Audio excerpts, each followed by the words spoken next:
ไอ้วันยุ่งกับมองปีเทาเปล่าลูกนี่กูเช้าให้พลายคลั่งเหม็นแต่จังดังยุ่งกับมองอีกครั้งแต่เมื่อวันยุ่งตั้งอักนี่ let's go ทารา welcome back to my เทาเปล่า hall กับมองจังนี่กูมีต่างกรงเด็กกว่าให้นางประเภทกรง accessory ไอ้วันตีมวยนะต่อคือยุ่งบางมองยุ่งต้อง surprise มองนะต่อคือตีเหมือนเคยลูกเรียงจังกระทาหนึ่งไอ้กี้จ้าหนึ่งคือเจอ case ยุ่งได้จบหนึ่งได้ทวียุ่งจุดคลั่งมองอ่ะส่งไปตัดได้ทวีก็มี case เรายุ่งตะบากระจับตุยปัดตัวอันนี้ยุ่งกระทาประเภทจีกรง accessory โอเคตีมวยนี่คือตะเกียบรูปกากระลาพอโซสอาได้เนี่ยจ้องท่าเบอร์เนี่ยต่อคือจ้องตีวันปีเชิญโดยโยมอาจจะปราจมูกหนังสือว่ากำจุยติ้ง DOSB แบนสูพอคลั่งนะต่อคืนความไหลยังกบปีลิงก์ปีแอปเท่าเป้าด่าโจแอป DOSB ให้ต่อคืนเรือไซปอถุมหมขนมแอป DOSB ให้ยังตูตอดเพลุยจากการสไลด์สำคัญแอป DOSB คือมีจุ่มหรือกรุบตันเนียเกียวเนี่ยต่อคืนเพลยังสไลด์ของเปวันยังบัดใบบักโคดคาดูมือกับคอปอคอไซไอ้คือเกตันเนียซองลุยยังเว้นมาร้อยเพลลุยเนี่ยดอลไอ้วันแดงยุ่มจุดจัดเน้นแต่มองขนาดบักเคยมาคือมีจิตใจเกียวจังมดยุ่มติ้งกับไอ้สัตว์เนี่ยนะต่อคืนจำบ้านหนอดวิดีโอมด and guess what เดี๋ยวខ្ញុំជួយផ្សិតពណ៌ក្រហមហ្នឹងអញ្ចឹងជើងនេះគឺខ្ញុំទិញអាថ្ម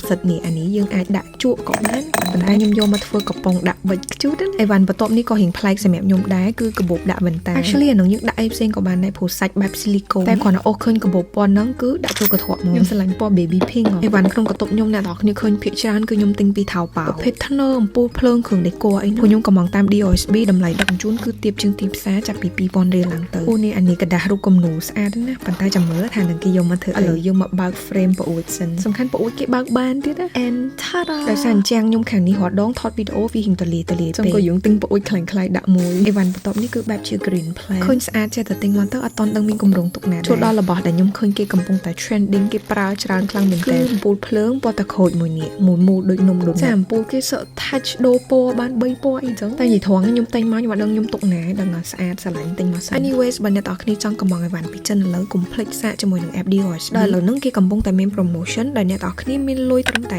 50% នៃថ្លៃអីក៏អាចដាក់កំងបានដែរអញ្ចឹងមានន័យថាយើង pay 50% មុនហើយពេលទទួលបានអីវ៉ាន់ចាំ pay 50% ឃើញលុយអ្នកទាំងអស់គ្នាហើយបើកំងឥឡូវហ្នឹងគឺគេ free ដឹកជញ្ជូនមកដល់ផ្ទះទៀតចង់ដឹងព័ត៌មានបន្ថែមអីអាចឆាតទៅ page DOSB បានអូឥឡូវយើងដល់អីវ៉ាន់ចុងក្រោយគេគឺប្រអប់ដាក់គ្រឿង accessory ស្អាតសំខាន់ដាក់បានលងច្រើនទៀតអញ្ចឹង unboxing របស់ខ្ញុំថ្ងៃហ្នឹងមានតែប៉ុណ្្នឹងទេ bye